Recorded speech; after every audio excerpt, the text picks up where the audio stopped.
WUSA 9 Weather Impact is sponsored by Morgan & Morgan. I'm meteorologist Caitlin McGrath. We've got a pretty nice spring weekend. Temperatures right around average in the mid to upper 50s. It is going to be breezy throughout both Saturday and Sunday, so temperatures will feel slightly cooler than they actually are, and not the brightest weekend, but also mainly dry. And I say mainly because today, no issues at all. We'll just have some mostly to partly cloudy skies. By Sunday, a few spotty showers do start to develop later in the afternoon and evening after 6 o'clock or so I wouldn't cancel or change any plans. Just know you might have a little bit of light rain by Sunday evening, but it will be another weekend where you notice the wind. This is noon on Saturday, wind gusting anywhere from 25 to 30 miles per hour. It does get a bit calmer later Saturday night, winds gusting 15 to 20.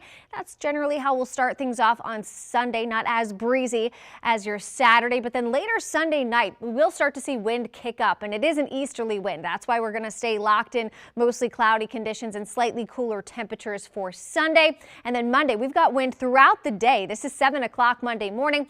Winds already gusting 30 to 35 miles per hour throughout the afternoon. Some isolated gusts up to 40 miles per hour. Could see some wind advisories on Monday. I do think we'll fall just shy of the criteria for wind advisories, but even through Monday night, we'll see wind gusting anywhere from about 25 to 35 miles per hour as a strong cold front pushes through. That's also going to bring in a pretty substantial severe weather risk for Monday. So we have issued a weather impact alert for all day on Monday. We'll have showers, storms, and a few downpours during the first half of the day, though the risk for severe weather really ramps up throughout the afternoon, say between about 3 and 7 o'clock. That's when we have the potential to see some damaging wind, even a few isolated tornadoes possible, and some small hail also on the table. So plan ahead for extra time for both the morning and the evening commute. The morning commute, it's going to be kind of hit or miss if you're impacted by rain or downpours, but I think everyone will have wet road conditions for the evening commute. And of course, make sure you have that severe weather plan in place. Almost the entire region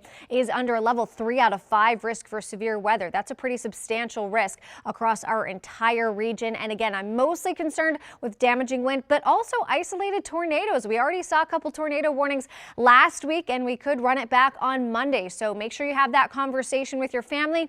Where do you go if a severe thunderstorm warning is issued or a tornado warning? Make sure you know that tornado safe space. Could also see some small hail in some of these storms as well.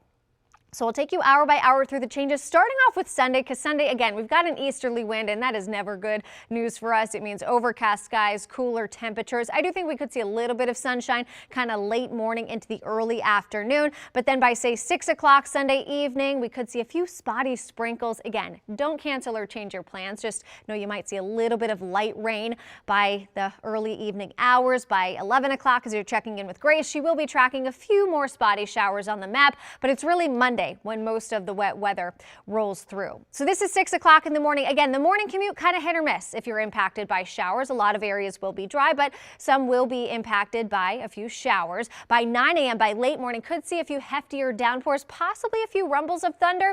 We do have a storm chance even in the late morning and early afternoon hours, but the severe weather risk really kind of ramps up in the second half of the day. So this is right around lunchtime. And again, not a washout of a day. There will be plenty of dry periods, but it is a day where you want to have that umbrella handy all day long. And then here comes that stronger line of storms. This is 3 o'clock Monday afternoon. We'll be tracking that cold front along the I-81 corridor, moving through the metro right during the evening commute on Monday. So again, that is concerning for the timing.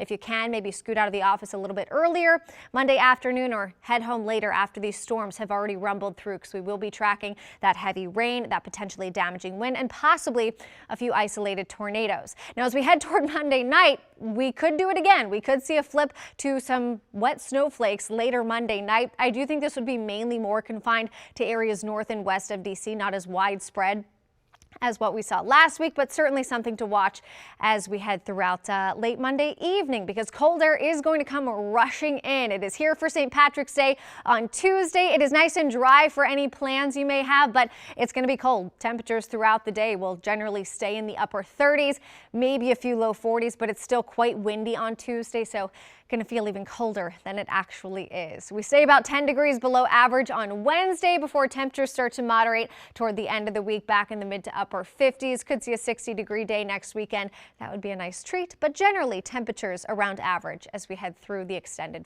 forecast. So your 7-day not looking bad this weekend. Again, more clouds than sun and breezy both Saturday and Sunday with temperatures in the mid to upper 50s. But looking ahead to Monday, you got to make sure you have that weather plan in place. We have an all-day weather impact alert, very spring-like day with temperatures back in the low 70s. That will help fuel some of that thunderstorm development throughout the afternoon and evening. And then behind that cold front turning much colder for the holiday on Tuesday before temperatures gradually climb through the rest of next week.